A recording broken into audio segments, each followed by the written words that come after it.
kanzwa varume vachitaura so vari vatatu vachitsanangura noti madzimai ari kutaurwa. Ipfambi dzomusango dzakawanikwa. Musa ndakazowana rest. Wakazowana rest chaiyo. No, things were not right, man. All right. Wakawana rest kupi. Ameno pfambi yakawanikwa. Zvamunozofamba muchiti pfambi yagona wapfambi. Ko wadi kuchiirora. Tione. Kana yakuda kupfuura mukadzi wako kuchiirora tione. Sei zvichingonakidza kuri kusango ukasave mweya wesango.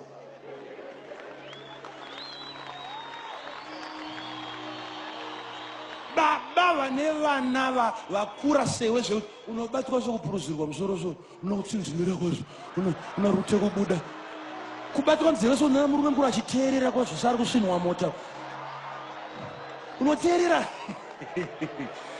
Namba yevana wako wakanganwera kangana uchibatwa musoro uchigerwa.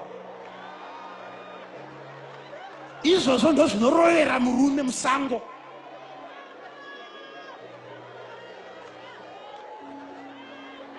Wanzwa kuti sango ranakidza. Sango rinonakidzei kupfuura pamusha.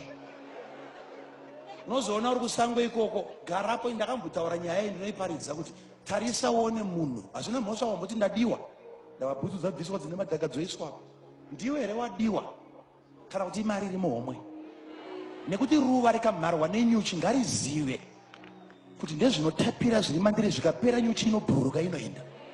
Se uchibatwa kumeso nevanhu iwe ukaona vanhu vachikuronda chikutera big dhara haizi nyaya yedhara, imari iri muhomwe yavari kuda. Svinura vhura meso ako. Pfambi yekupi yawakanzwa inoda munhu. Yapedza newe inodzokera futi pamugwagwa kunotsvaga mumwe wokudii futi wokunyengedza. Wazogarapo ndiudze kuti vangani zvikomba zvinonzi charwara chonogara pamusha wepfambi. Ichimuka mangwanani pfambi kunotora kunogezesa. Waona pfambi ichikuchengeta kudaro, yes, warwara zvako but musoro watema. Ngazvibate mudumbu.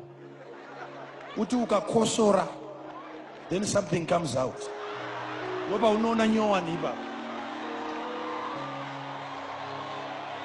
Haikona umbo zvekutanga.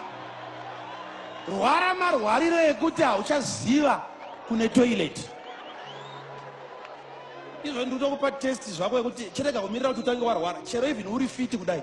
Imboenda unoita. Ingoita chete uteste one.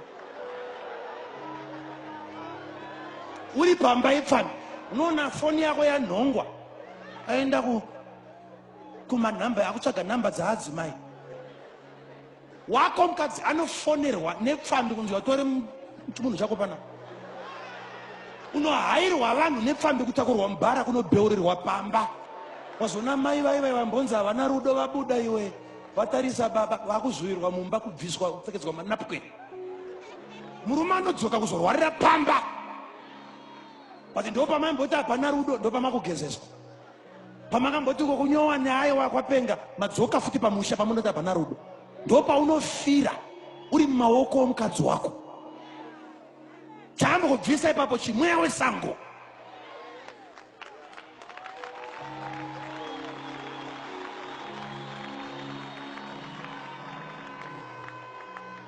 Tinoona vamwe vanouya kuzonamatirwa izvi mahealing session.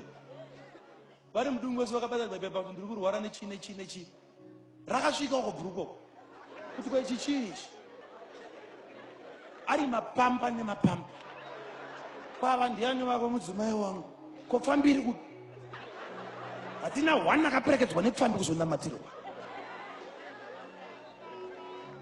Kumora mari chete kana mari yapera unotsvaga imwe.